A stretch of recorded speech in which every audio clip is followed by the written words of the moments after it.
Investor को एक बहुत इंपॉर्टेंट इंफॉर्मेशन की जरूरत रहती है, वो है रेवेन्यू का मॉडल क्या है और प्रॉफिट कितना आएगा और कैसे कैसे आएगा, कहां से आएगा। इसको बोलते हैं revenue model and profitability breakdown. Investor के लिए सबसे इंपॉर्टेंट चीजों में एक है। तो दोस्तों, मैं दीपंकर समझदार, चार्टर्ड अकाउंटेंट, आपका दोस्त और बिजनेस ग्रोथ एसोसिएट, बहुत इंपॉर्टेंट चीज बता रहा हूँ। इन्वेस्टर को अगर आप लेकर चलना चाहते हो, पटाना चाहते हो, तो फिर आज का वीडियो बहुत ज्यादा इंपॉर्टेंट है। तो मैं आपको बता दूं कि इन्वेस्टर को क्लैरिटी चाहिए, हाइप नहीं चाहिए, फर्जी डायलॉग नहीं चाहिए। वो भी समझदार है, अगर किसी भी चीज को हवा हवाई आप बोलोगे तो पहले से ही वो चला जाएगा। इसका मतलब एकदम क्लियरली आपको बताने की आपका प्रॉफिट मॉडल और बिजनेस मॉडल क्या है, ध्यान से सुनिए। सबसे पहला चीज है कि आपको प्राइमरी रेवेन्यू सोर्स बताना पड़ेगा। हो सकता है कि आपके बिजनेस में एक मेन रेवेन्यू सोर्स और उसके बाद में कुछ कनेक्टेड रेवेन्यू सोर्स हो। तो मेन रेवेन्यू सोर्स जो रहता है, जैसे स्टील इंडस्ट्री है, उसका मेन रेवेन्यू है स्टील का जो प्रोडक्शन करेंगे वो बेचना, उसका मेन रेवेन्यू है। अगर फाइनेंस का काम कर रहा है तो इंटरेस्ट कमाना उसका मेन रेवेन्यू है। लेकिन साइड में दूसरी रेवेन्यू भी आती है। वो कैसे? बोले लेट फीस हो गया,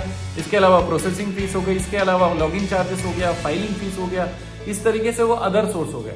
तो मेन रेवेन्यू सोर्स से कितना पैसा आएगा, अदर रेवेन्यू सोर्स से कितना पैसा आने की संभावना है, ये सारी चीजें हमको बतानी है। दूसरा है यील्ड स्ट्रक्चर। इसका मतलब कितना प्रतिशत आप कमाते हो, कितना परसेंटेज आप कमाते हो। फॉर एग्जाम्पल, हर चीज परसेंटेज में अगर मैं बताऊं तो कैलकुलेशन आसान हो जाएगा। फॉर एग्जाम्पल, समझो 2 करोड़ रुपए हम लगाते हैं, ऑन एन एवरेज 25% एनुअली हम उस पर चार्ज करते हैं। तो फिर 2 करोड़ अगर लगाए तो 25% कितना हो गया, इसमें 50 लाख रुपए। बोले सर वो 25% में से कलेक्शन चार्जेस लगभग 4.5% है। इसका मतलब हमारा जो बचत हो गया 25% माइनस 4.5% कितना हो गया, 20.5% हो गया। और हम लोग जो कॉस्ट ऑफ कैपिटल जो दूसरे लोगों को ब्याज देते हैं वो लगभग 11% है। तो 20.5 में से 11% अगर माइनस कर देंगे तो फिर 9.5 आएगा। ये 9.5% आपका क्लियर प्रॉफिट दिख रहा है। इसमें ऑपरेशनल कॉस्ट 2% माइनस कर देंगे तो फिर 9.5 माइनस 2% है 7.5%। अब 2 करोड़ का 7.5% करिए, ये आपका नेट प्रॉफिट है। इसका मतलब 15 लाख रुपए।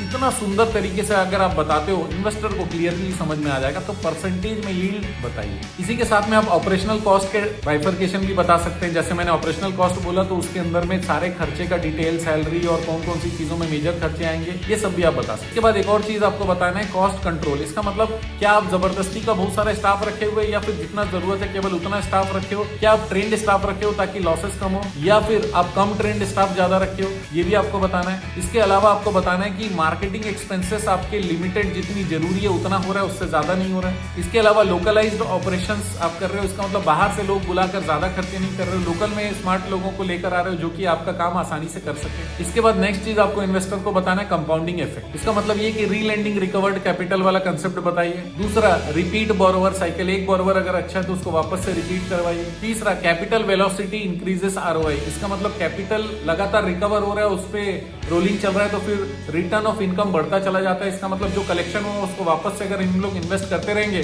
तो कैपिटल हमेशा वेलोसिटी इंक्रीज करेगा, लगातार मार्केट में इन्वेस्टेड रहेगा, कमाई बढ़ती जाएगी। अब नेक्स्ट चीज आपको बता रहा हूं, इंपॉर्टेंट जो इन्वेस्टर देखेगा वो है प्रॉफिट प्रोटेक्शन। कैसे आप ये कह सकते हो कि आप जितना प्रॉफिट बता रहे हो वो प्रॉफिट होगा। सबसे पहला चीज है, प्रॉफिट कैलकुलेशन करने से पहले हम लोग एनपीए को भी कैलकुलेशन में ले रहे हैं। एनपीए हमारे पास रिकॉर्ड से पता चल जाएगा और हम लोग एनपीए कम करने की प्रयास कर रहे हैं, ये भी बता देंगे। उसके बाद भी अगर सेम एनपीए लास्ट 4-5 साल के एवरेज का लिया जाए, उतना एनपीए मतलब नॉन परफॉर्मिंग एसेट जो पैसे नहीं मिल रहे हैं, वो एनपीए का परसेंटेज को भी हम लोगों को कंसिडर करना पड़ेगा। दूसरा चीज है कंजर्वेटिव लेंडिंग रेशियो। इसका मतलब ये कि हम लोग कम रिस्क वाले चीजों में ज्यादा पैसा लगाते हैं, ये भी आप बता सकते हैं। तीसरा चीज है नो ओवर एग्रेसिव एक्सपेंशन। आप जबरदस्ती ऑफिस खोलने के लिए तो परेशान नहीं हो, उसके लिए तो पैसा नहीं ले रहे हो कि भैया वहां सेटअप लगाना है, वहीं 20 लाख 15-20 लाख लग गया, उसके बाद स्टाफ रखना है 5 लाख लग गए, उसके बाद जाकर हम लोग लेंडिंग करेंगे तो पैसा तो एक्सपेंशन में लग गया, फिर बाजार में लगा नहीं तो कमाई आएगी नहीं, तो फिर कैपिटल का प्रोटेक्शन कैसे होगा और प्रॉफिट कैसे बढ़ेगा। तो एक्सपेंशन उतना ही किया जाएगा जितना जरूरी है आपको बताना रहेगा। तो इसका मतलब ये कि सस्टेनेबल आरओआई मतलब जो रिटर्न ऑफ इनकम लगातार कमाएंगे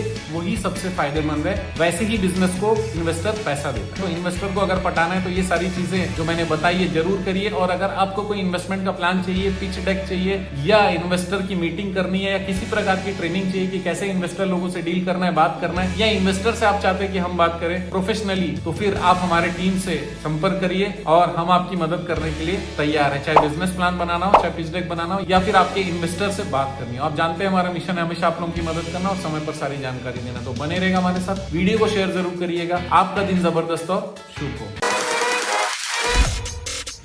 candy.